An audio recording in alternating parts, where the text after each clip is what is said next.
एक नए हफ्ते की शुरुआत हो चुकी है और शेयर बाजार में इस हफ्ते तेजी देखने को मिल सकती है। FOMC minutes, global economic data, domestic economic data, FII flow, crude oil price और अपकमिंग IPO पर बाजार की नजर रहेगी।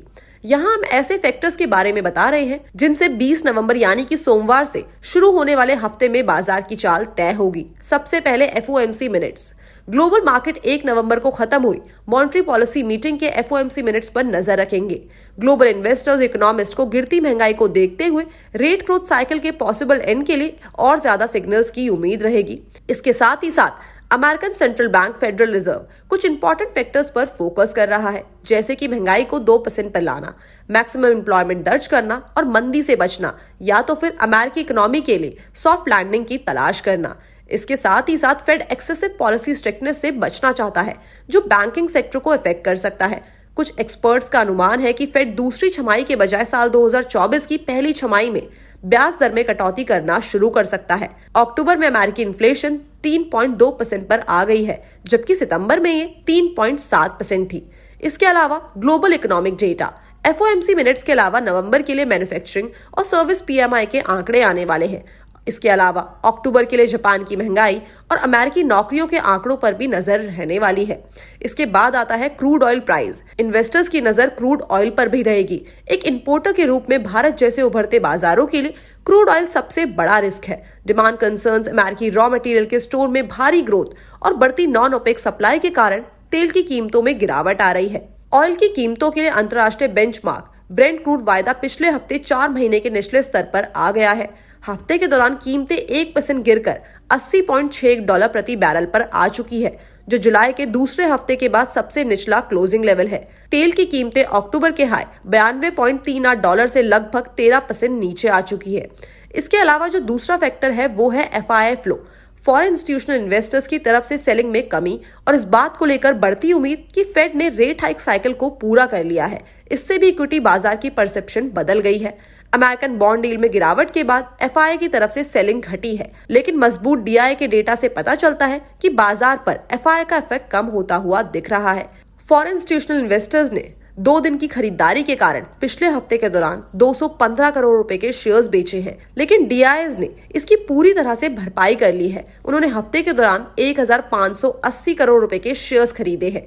अब नवंबर में अभी तक जहां FII ने 6575 करोड़ रुपए के शेयर्स बेचे हैं, वहीं DI ने कैश सेगमेंट में 7700 करोड़ रुपए के शेयर्स खरीदे हैं।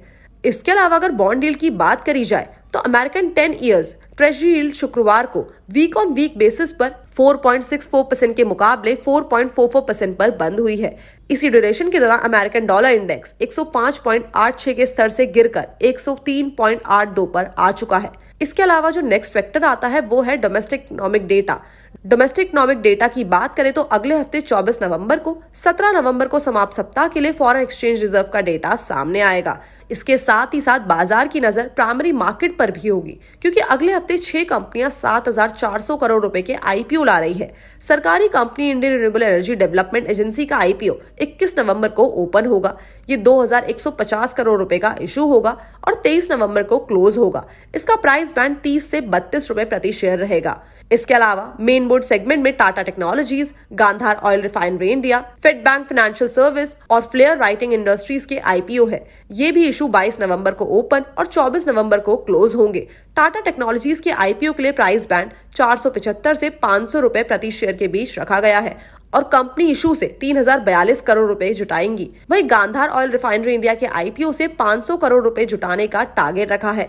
इसके इशू के लिए प्राइस बैंड 160 से 170 रुपए के बीच का है।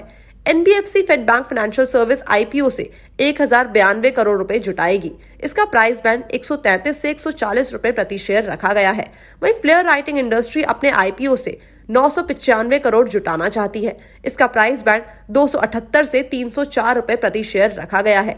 इसके अलावा SME सेगमेंट में B2B री कॉमर्स कंपनी रॉन्किंग डीलर सर्कुलर इकोनॉमी भी 22 से 24 नवंबर के दौरान सब्सक्रिप्शन के लिए अपना 21 करोड़ रुपए का पब्लिक इशू ओपन करेगी। इसका प्राइस बैंड 136 से 140 रुपए प्रति शेयर रखा गया है। वहीं एरोहेड सेपरेशन इंजीनियरिंग का IPO 20 नवंबर को क्लोज होगा। इसके अलावा अगर लिस्टिंग की बात करें तो हेल्थ केयर और personal care product supplier Sunrest life science के शेयर 20 नवंबर को NSE इमर्ज पर लिस्ट होंगे। तो ये थे कुछ फैक्टर्स जिनकी बाजार पर नजर रहेगी।